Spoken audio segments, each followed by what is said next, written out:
Friends, Vaishnavi చనిపోయిందన్న మాటే కానీ వాళ్ళ ఇంటి దగ్గర, వాళ్ళ ఇంటి చుట్టుపక్కల చాలా అంటే చాలా వింత సంఘటనలు చోటు చేసుకుంటున్నాయి. ముఖ్యంగా ఈ హరిబాబు గాడికి ఇంకా సరైన శిక్ష పడలేదు.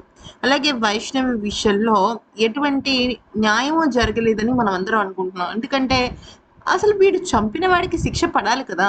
కనీసం వాడిని కోర్టు ముందుకు తీసుకెళ్ళి అసలు హియరింగ్ ఏం జరుగుతుందో కూడా చేయాలి కదా! సో, అదేమీ లేకపోవడంతోనే అందరూ కూడా బాధపడుతున్నారు. అయితే మరి సమాధి దగ్గర శ్వేతనాగు విషయం ఏంటి అనుకుంటున్నారా? అయితే కొంతమంది యూట్యూబర్లు అంటే చాలామంది వైష్ణవి కేసు గురించి ఎన్నో రకాల విషయాలను తెలుసుకుంటున్నారు కదా!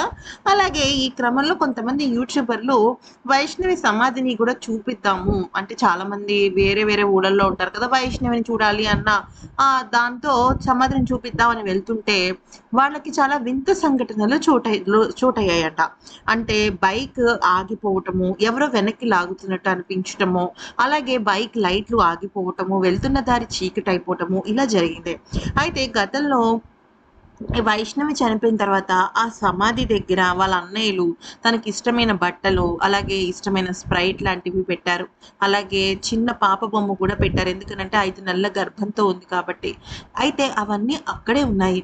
సమాధి దగ్గరే ఉన్నాయి. కానీ విశేషం ఏంటంటే అవేమీ కూడా పాడవలేదు. ఇక చాలా మందికి శ్వేతనాగు రూపంలో అక్కడ వైష్ణవి కనిపించిందన్న వార్తలు కూడా మనం గట్టిగానే విన్నాం కదా!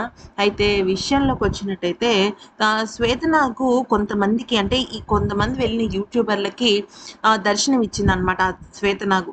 మరి కొంతమందికి ఇక్కడ మాకేమీ కనిపించటం లేదే అని అనడము చాలా వింతగా, విపరీతంగా అనిపించింది.